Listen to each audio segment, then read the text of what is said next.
jëfati ci ànd bi ak télévision Futurs Médias xibaaru marax yi ponk yee ca gën a fës ñeent fukk ak ñettu plaquettes yu cocaïne la nag douane bu Sénégal teg loxo ca port autonome bu Ndakaaru loole nag ñu doxañoon ko ci ab daamar boo xamante ne ni mandarga ba Kia Sorento la nee nañ nag koppar ko loolee nga xamante ni moom mooy cocaïne boobu ba na ko xaymaa daal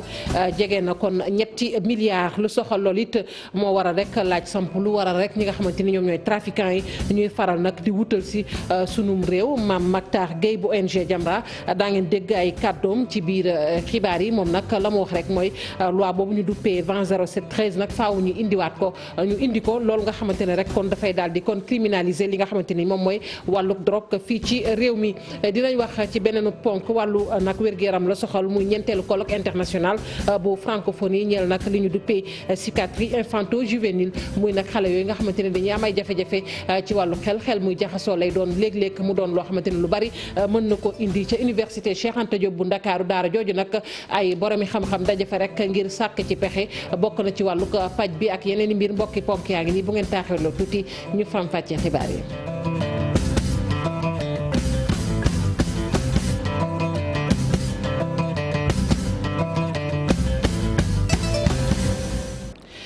dale nag jàmm ci xibaaru marax yi niñ ko waxee woon nag muy ñeent fukk ak ñetti plaquettes yu cocaïne yu douane bu Sénégal nag teg loxo ca port autonome bu Ndakaaru loole nag ñu làkkoon ko ci benn daamax marque Kia Sorento la li nga xamante ne nag moom mooy koppar yi ba nu ko xaymaa tamit ñeel drogue boobu jege na ñetti milliards ubbi nañu nag enquête ngir xam dëgg-dëgg fan la loolee jógee ñu teewlu ci directeur général bu douane Oumar Diallo. Depuis tout le temps la douane je pense que mu ngi def li mu war a def mu ngi taxaw guddee bëccëg muy naaj muy taw mu tàng mu sedd def liggéeyam di aar réew mi jàpp nañu temps yi ay quantité yu am solo ñu ngi jàpp leneen it ñu ngi jàpp yamba bu dul jeex. amul benn semaine boo xam ne bi jàpp ñu lu jegeti tonu yamba cela veut dire que agents yi ñu ngi def seen kémt lay kattan malgré les moyens qui sont encore pas suffisants même s'ils existent ils le font souvent au prix de leur vie et de leur santé mais loolu ñu ngi koy rafetlu di leen encourager di leen ñaan ñu continuer loolu moo leen war réew mi yaakaar na ne am na yaakaar ci ñoom nañ continuer di ko dox. mu nga ko lu soxal sinébar boobu ak tolluwaay bi ci jamono ji ci Ndakaaru ñu koy faral nag di teg loxo mu bari loolu sax dem ba mën a indi nag tiitaange ci askan wi waaye tamit trafiquant yi lu waral rek saa su ne ñuy gën di bari ab laaj bu samp la Mame Mactar Gueye bu ONG Jamra li muy sàkku nag mooy loi 20/07/13 nag ñu daal di koy jëfee loolee dafay rek criminaliser wàllu drogue fii ci suñum réew Aminata Mari Sow Thierno Laurent Mendy. 43 plaquettes cocaïne la waa douane tegaat loxo fii ci port bu Ndakaaru di beneen jàpp bi ñu jàpp drogue fii ci Sénégal Mame Mactar Gueye gis ne lépp mu ngi jógee rek ci anam yi ñuy appliquer loi 2007/13 bi nga xam ne voté nañ ko 30 novembre 2007 ba léegi. application bi dafa xaw a mel ni dañu noggatu xale yi nga xam ne ñoom la ñuy bett ñuy tux benn joint ci bopp koñ bi yóbbu leen rëbës ay 5 ans 6 ans 7 ans du dëgg du yoon xale yooyu c'est des victimes. seen place du rëbës dañ leen war a yóbbu CEPIA désintoxiquer leen le centre de prise en charge intégré des addictions te narcotrafiquants yi comme ñi lëmbalee dëkk bi temps yi te qui font l'actualité ñu teg loi bi dans toute sa rigueur seen ndodd. moom mu teg ci ne rëbës ñi nga xam ni ñoo jiite opération de trafic yooyu le lañ fa war a dugal moo tax mu ne bu weesoo aspect pénal bi le dañ leen war a teg daan yu metti ci wàllu pay. am na benn sanction financière c'est-à-dire bu ñu la jàppee quantité bi ñu la jàpp dañ lay amende kéemtalaayu ñetti yoon ci liñ la jàppee dafa mel ni héroïne 1 kilo bi 80 millions la buñ la si jàppee dañ ko war a multiplier par 3 muy 240 millions ñu jël ko nag di ko financer le centre de désintoxication pour ñu defaraat xale yi nga xam ne narcotrafiquants yi ñoo leen kan. Sénégal ndaxam dafa doon plaque tournante ci wàllu trafic drogue saisi yi ñu mujjee jàpp fii ci Sénégal di andi jiixi jaaxa ci bopp ñu bëre waaye tamit tiital leen. ñu am une quantité impressionnante de cocaïne ñu toog ñaari fan rek ñu ne am na 80 kilos yu ne mër xamuñu fu mu dugg nañ ko leeral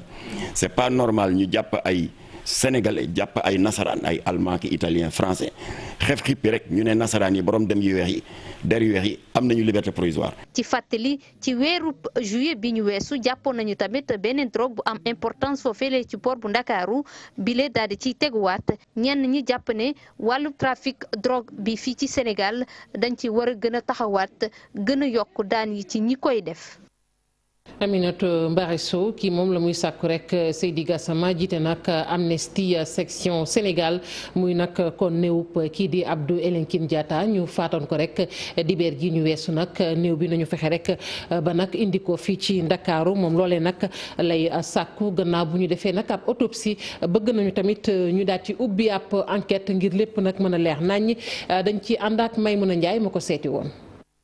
seeni néew Abdou Elinkine Diatta ak yeneen ñaar ñoo xam ne songoon nañ leen faat leen ci fan yi ñu génn li ñuy jot ci xibaar mooy Ziguinchor mënuñu fee amale autopsie bi xool lan moo leen faat bu ñu sukkandikoo ci secrétaire exécutif bu Amnesty fii ci Sénégal moom dafa bëgg rek ñu indi néew yooyu fii ci Ndakaaru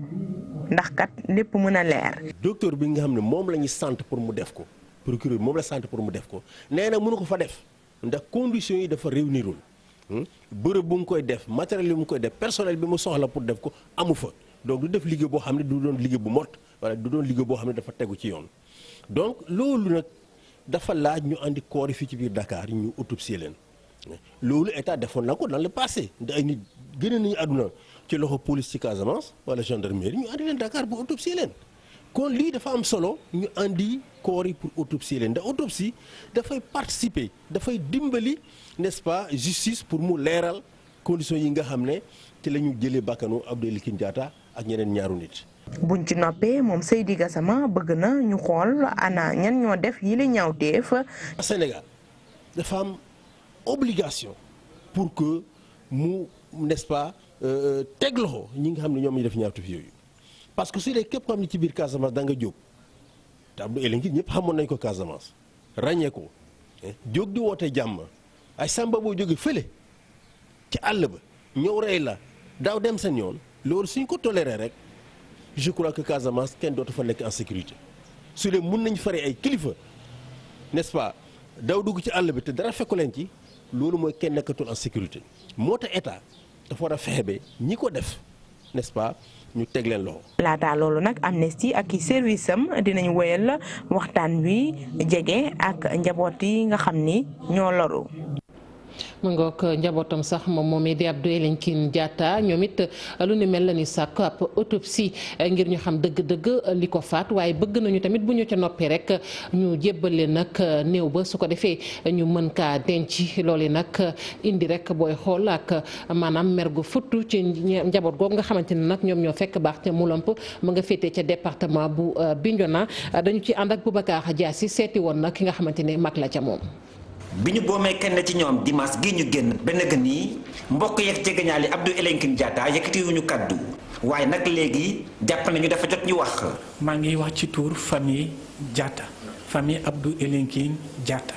ci am interview bu jege fanweeri simili bi ñu jagleel groupe Futurs Médias famille Diatta di fi wax naxar ak tiis bi muy dund gannaaw bi ñu faatee ci anam bu ñëpp xam kenn ku bokk ci ñoom. li ma yëg sama yaram ak famille bi li mu yëg seen yaram mooy métit ak naxar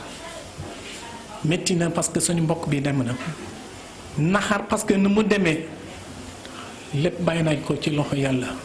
ba ñu leen laajee ba xam njort nañu ni am na ku fas yéene rotal bakkan Abdou Elinkine Diatta laata moo dem Moulamp Abba Diatta tontu ci li ni mel. musuma ko yëg musuñu ko yëg ci ay menaces yi mu war a jot. yoo xam ne mosoon na ko jot je pense nee naa leen que dans le cadre familial la ñuy wax. wala boog mu am ay xëccoo yu ndaw ndawaan yu mën a dox digganteem ak ñenn ci ay naataangoom rawatina ci wàllu famille tontu famille Diatta kenn du ko laam-laamee. donc bu dee ay menaces sur le plan traditionnel mosuñu yëg ni ci village Moulamp benn menace boo xam ne am na ko ci waa Moulom par rapport ak lu ñu doon def ci plan traditionnel parce que nañu wante dëgg traditionnel gëm kenn du la forcer nga def ko yow yaay ne lii gëm naa ko nga gëm ko. famille Diatta di ñaan li ni mel. famille bi dafa bëgg a xam li am lu tamu am ak ñan ñoo ko def famille bi dafa bëgg a jot ci néew yi yoo xam ne ñoom ñoo faatoon bés boobu Moulom pour ñu mën a def seen c'est-à-dire pour ñu suul leen lépp li ci war a def ñu def ko. waaye it mu yokk ci yi kaddu. par rapport ak autopsie bi nee naa leen famille bi dafa laaj depuis bi ñu ko defee bi ñu demee ci fu ñu waroon dem nee naa leen famille bi dafa laaj ba ñu def pour ñu def autopsie daaw amoon na fii li fi xewoon dëkk bi nu mu tuddati encore Bofa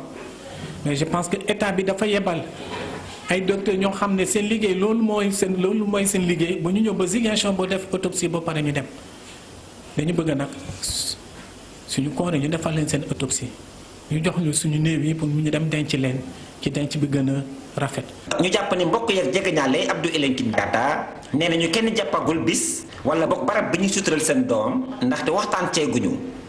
ñu àddu ci leneen muy li ñu seetlu nag ci Ndakaaru mu bari lool ñoo xamante ne dañuy faral di fi manifester te dëkkuñu sax ci biir réew mi bi ci mujj nag muy doomi Guinée yi ne fii ci réew mi nag doon amalub manifester ngir nag naqarlu taxawaayu seenu njiit muy njiitu réew bu Guinée ñu ne nag dafa taxaw rek ngir am ñetteelu mandat loolee ñu ne du ci dal Sénégal nag di faral di ami manifester ñu ne nag loolee yëpp dafay wane ni sax réew mi ci jëmi boppam dafa daal di nag màgg ci mbir yu baree bari ndax Y'en a marre am na liggéey bu am solo boo xamante ne def na ko ci waaye nag li ñu njort ni mën naa am muy incident diplomatique loolee du am benn yoon ndax Sénégal am na xaatim yu bari yoo xamante ne def na ko wal joojo Njaay ñu teewlu ay kàddoom ci micro Ibou Diouf. souvent citoyens étrangers yi di fi ñëw di fi wax seen ñaxtu loolu boo koy gëstu il faut nga xool ko ci mbir bi nu mu commencé fii mooy maanaam mën nañ jàpp ne peut-être amoon na ay velléités yu yàgg mais à partir de ay année 2008 gis nañu par exemple mouvement bu mel ni Y'en a marre nu mu taxawee en matière de communication en matière de conscientisation des jeunes des citoyens et cetera et loolu dafa def tache d'huile dans le continent parce que dañu travailler aussi ñoom dans le domaine de la communication et du coup ci perception wu africain yi dañuy jàpp ne Sénégal terre d'expression la. Il y a 10 ans 20 ans en arrière mënoon na créer ay problèmes diplomatiques entre les pays mais tey même état wu Sénégal dafa tënk boppam ci ay convention internationale yoo xam ne yenn mbir yi du ko mën a def bu ko defee sax day mel ni benn état autoritaire voilà ñu bëgg a manifester il faut que ñu bàyyi leen ñuy exprimer wu di wax seen xalaat. mu bokk ci société civile Valdiodio Ndiaye ñu wax nag ci bataaxal bi nga xamante ni parti démocratique bu Sénégal moo ko génne di communiqué mu nekk nag ab dogal boo xamante ne kon daal dinay tukkee ci boobee parti ñeel nag ay tabb yu yees tabb nag jëm ci njiital président ak secrétaire général bu fédération nationale des cadres libéraux ki nga xamante ni moom mooy Cheikh Tidiane Seck ak Abdoul Aziz Diop ñi nekkoon président bu fédération nationale ak it secrétaire général des cadres libéraux ñoom ñooñu nag nee nañ dañoo tekki seen ndombal tànk ba tey ji am na ñoo xamante ni nag ñoom ñoo leen wuutu ca foofu nga xamante ne nag ñoo fa nekkoon ku ci mel ni Lamine Bala ak ki nga xamante ni moom mooy Saliou Sagna ngir gën ci am lu leer Abdou Aziz Diop mi ngi ci buumu jokkoo bi maa ngi leen nuyu Abdou Aziz Diop.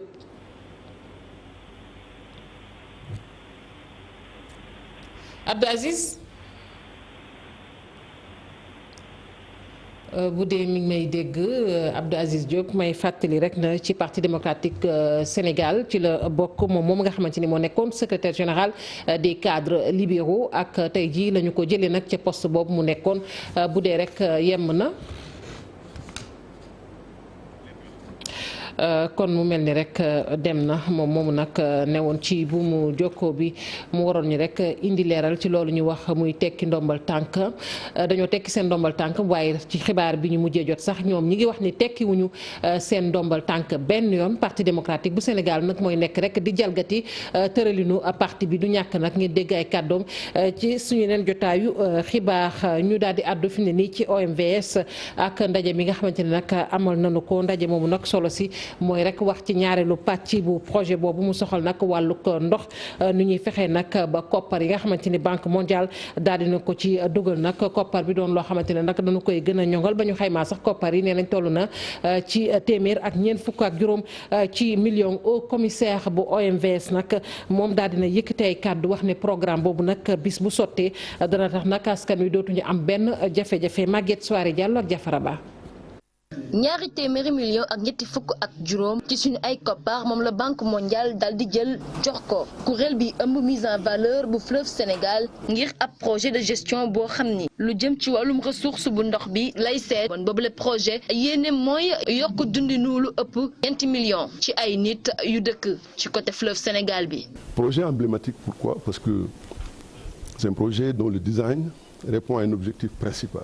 qui est de faire en sorte que partout dans le bassin, les populations se... PEGIR nekk na benn projet bu mag bu am solo moom mbëbëtam benn la mooy ñi di yeewoo ci bassin bi daal di am dund bu mucc ayib ñi fa dëkk di yëg effet bu baax bi ndox bi nekk ci fleuve Sénégal mën leen jural ci côté yëpp. De l'aménagement des infrastructures pour accroître la capacité de maîtrise d'ouvrage. au commissaire bu OMVS xamle na ni secteur hydro-agricole moo nekk volet bi ëpp solo ci boobu les programmes multisectoriels ngir mën a dolli yokkute bu njëriñu ndox bi. Le volet hydro-agricole est le volet le plus important en volume de travail. Mais volet hydro-agricole bi nag moom moo ci ëpp solo ci boobu les projets waaye tamit mooy volet bi ci gën a cher projet bi bés bu anto boobule volet dafay tax dynamique bu transformation bu bassin arachidier bi daal di mën a yokk. sentir concerné véritablement par la dynamique de transformation du bassin à leur profit. projet PEGIR 2014 lañ ko tàmbalee atum 2021 la nar a jeex bés bu paree dina tax ñu gën a sécuriser koom-koom réew yi bokk ci fleuve Sénégal dina mën a tax itam jafe-jafe yi ñi di yeewoo ci côté fleuve Sénégal di jànkonteel daal di wàññeeku bu baax. ngook mu mel ni kon dellusiwaat na mi ngi ci buumu jokkoo bi moom Abdoul Aziz Diop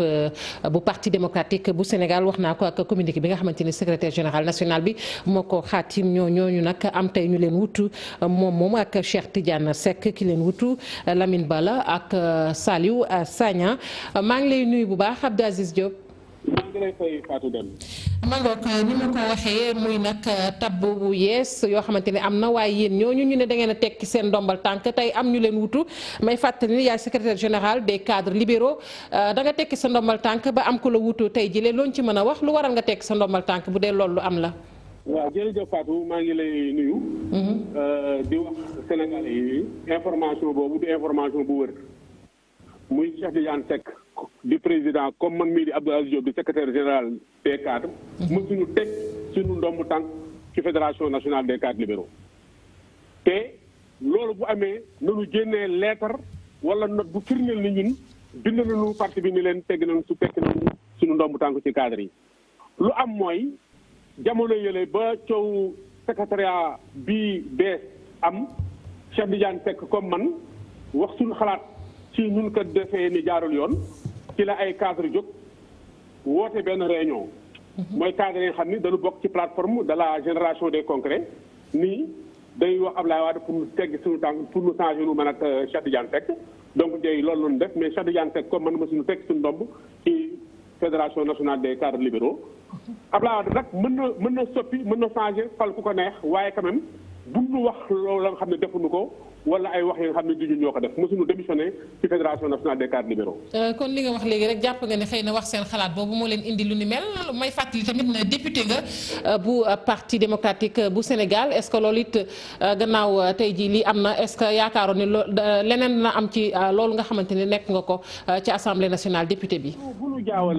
nu jaawalee ay ñaari mbir man député laa parce que je suis membre du parti démocratique sénégalais. ba fii may wax ak yow membre parti démocratique sénégalais laa. lu am tey mooy processus bu ñu jublu nii mooy jël parti bi teg ci loxo Karim Wade loolu la ñuy fësal nii moo tax tey jii ñoom ñoom continuer nañu bëgg a jël cadre yi teg ci loxo bëgg a jël secrétaire national bi teg ci loxo képp ka nga xam ne génération di conféré nga bopp. bi waree sa jàppale ci Karim Wade lu jël la jox la structure yi. yéen fi mu ne nu ngeen fas yéene def ndax nee nga tekkiwu leen seen ndombal tànk dañoo def lu leen neex léegi yéen lan ngeen fas yéene def alors. général national des cadres de bureau mooy man président bi mooy Cheikh Tidiane Seck te dinañu continuer woo cadres yi ñu continuer liggéey ba nga xam ne depuis 2011 donc ko commencé ci cadre yi. parce que tey jii neex na lu taxaw ni man FNCL laa bokk mais bu mu méttee 2011 ñu jëm ci élection yi opposition bi. wër ndomb Abdoulaye Wade ay cadre yu ñeme woon taxaw di wax wala di défendre Abdoulaye Wade néew na lool donc ñun ñoo taxaw samp cadre yi jox ko parti bi comme instrument ñun ñoo ngi fi boobu léegi assemblée générale boobu am c'est une assemblée générale ba xam ne fractionniste la ña ko convoqué amuñu ndogal pour convoqué ko te tey ji Abdoulaye Wade lii mu def tey mooy dafa cautionné dooleel ña nga xam ni dañuy wax ni ci Karim Wade nañu bokk pour tey ñu jël fédération des Dakar def ko seen moomeel mais loolu duñu ko seetaan. donc ñu lay jaajëfal bu baax a baax Abdou Aziz Diop mooy fàttali yow la ñu wax ni yaa nekkoon secrétaire général des cadres libéraux ak communiqué bi nga xamante ne nag daal di nay rek kon jib communiqué boobu ñuy wax ni da caa tekki ndombal tànkam ba tey ji mu am ku ko wutu moom ak kii di Cheikh Tidiane Seck ñu daal di wëyal xibaar yi ak ni ma ko waxee woon ci ndoxte li muy ñeenteelu colloque international bi nga xamante ne nag ñu ngi koy amal ci wàllug nag psychiatrie la infanto juvénile bu ñu ko déggee nag wàllug xale yi liñ ci jublu ca boobeeb rek ndaje mooy fexe ba xale yi nga xamante ne dañuy am ay jafe-jafe ci xel mu jaxasoo ñu gën leen a mën a taxawu ñu teewlu professeur Lamine Fall moom moo jiite mbootaayu sénégalaise bi ëmb wàllub psychologie infanto juvénile fii ci réew mi. maanaam li ñuy seetlu mooy xale yeeg diggu doomu yi pour suñu amee naqar suñu amee jafe-jafe ci seen dund pour mu feeñ pour nit ñi xam ko baat yi ñu war a wax. leerul ci ñoom maanaam seen màggaay mayu leen ñu mën a am baat bi nga xam ne moo ànd ak li ñuy yëg pour ñu wax kon ci seen yaram lañ koy wane ak seen jëfit moo tax yenn saa yi di nga gis xale bu def lu wala lu naka su dul noonu ñu ni dafa xamadi wala dafa tayal wala leneen fekk na dafa jagadi. waaw prise en charge bi nag moom maanaam pour faj xale yi wala pour taxaw ci gàllankoor yi tax du ñu mën a màgg normalement sunu équipe yi maanaam ñuy liggéey ak ñun dañoo leen tàggat ci domaine yoo xam ne dañoo wuute lool. ci kanam bëgg nañu génn ci yenn quartier yi pour mën ko fexe nit ñi gis ko dund ko parce que yenn saa yi ngay dégg ci rajo bi ak ci télé bi du doy wala di lire ci journée yenn saa yi da nga koy dund pour mën a xam njëriñam te ñun seetlu nañ suñuy ay consultation ni que ñenn ñi li ñu doon dégg ak yëpp bañ ko dundee la door a leer ci ñoom. pas Dakar rek mais Dakar la ñuy commencé mais ci Sénégal yëpp xëy na nit ñi dina gën a xam njëriñu li ñu liggéey te dinañ ci mën a jëriñoo. donc ci kàddu yooyu la ñuy jeexalee xibaaru maraxe sant leen gërëm leen bu baax a baax Aram Touré ma delloo la rek lenge yi nga daal di wéyal yow it.